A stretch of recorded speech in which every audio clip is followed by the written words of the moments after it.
Thank you. I really should be standing to do this, but I don't think I can unravel this microphone. So forgive me if I sit. We are very fortunate in having Reverend Hashimoto here.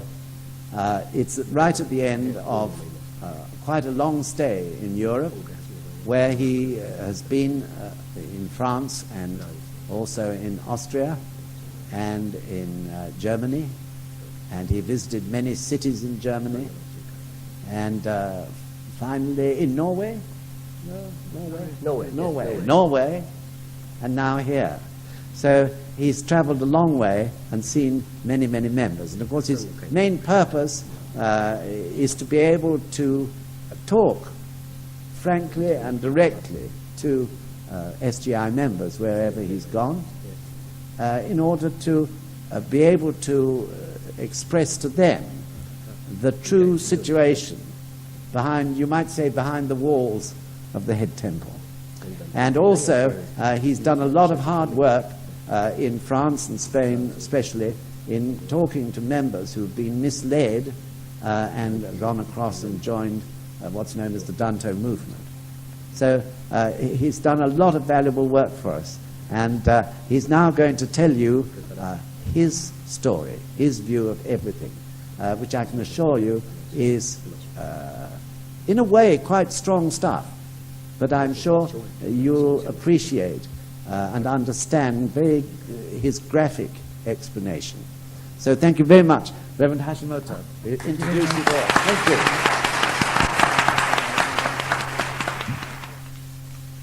you. In a way, although I've heard this amazing speech for the second time today, I feel almost at a loss for words, as I did when I heard it the first time.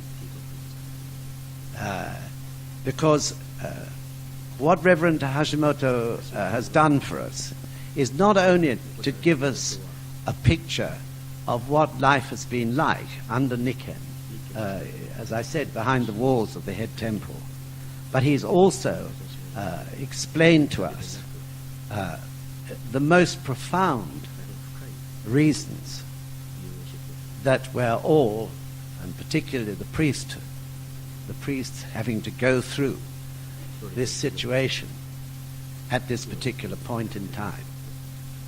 And his reference to Shakyamuni Buddha and Devadatta, and to Nichiren Daishonin and Heino Simon and the priest Ryokan, all this is in the rhythm of the development of this great movement, leading ultimately towards establishing strongly and firmly Kosen Rufu in this world. Therefore, inevitably, as he's explained so clearly to us, it is inevitable that the bodhisattvas of the earth, those, all of us, ordinary people, whose task it is to spread the teachings and to spread Kosen Rufu, will inevitably encounter the devilish force of life in its strongest form at certain intervals in the history of this movement. This is so clear. So what is happening has to happen. It's an essential process of purification. And it is because it has happened over the centuries since the time of Shakyamuni that it has reached here today, and that it will go on into the future. And no doubt in the future there will be other occasions when the devil of the sixth heaven and all his cunning and insidious ways has to be faced again, without a doubt. As you know, Kosen Rufu is not an end in itself. Once Kosen Rufu is achieved, it then has to be maintained, because the devilish force of life is part of life. Without the devilish force of life, there would be no life. The energy of this universe comes from this struggle between devil and the Buddha. So in this sense, we have, in a sense, a great privilege to be able, together with those courageous priests who have seceded from the head temple, like Reverend Hashimoto, and under the wise and extraordinarily courageous guidance of Sensei, who has stood alone in the lead through this whole crisis. We're so fortunate to be alive at this time. This is what I feel. So, in every sense, I feel the deepest gratitude to Reverend Hashimoto for coming and telling us his story, like a nightmare. Some of you may think, how is it that we never knew about all this? But this is the very nature of oppressive regimes. If you think back, or I can think back to, for instance, the Nazi regime in Germany, because it is oppressive, it can be secret. What we heard Reverend Hashimoto say about Nikken's remark, that the chief priest of that temple, who was being violent, should learn how to be violent without, how to aim his blows so that it doesn't show. This is typical. We've seen it in Ceausescu regime in Romania. The problem is that many of us have never really been close to great evil before.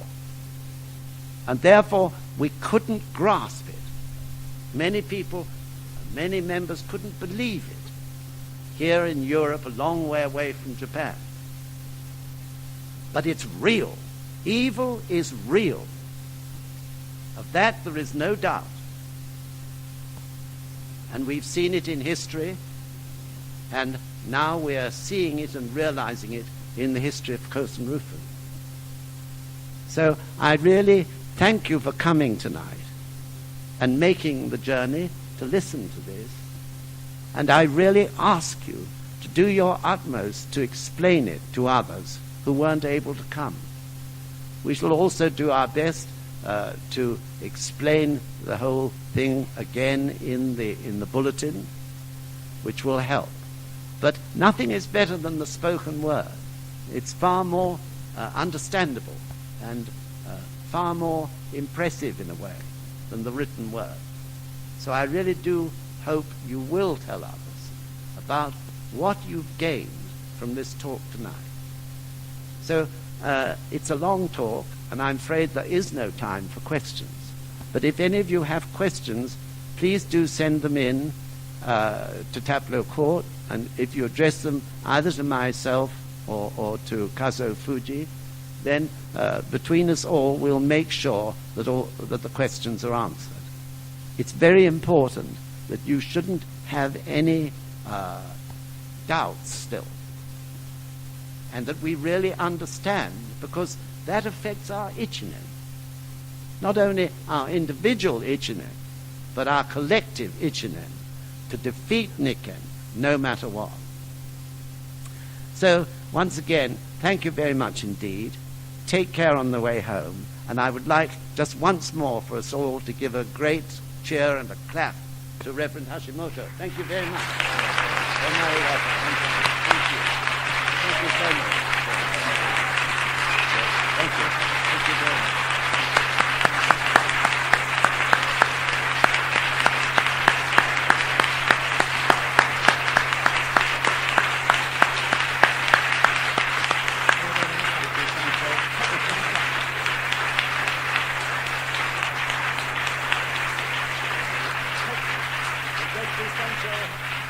Thank you.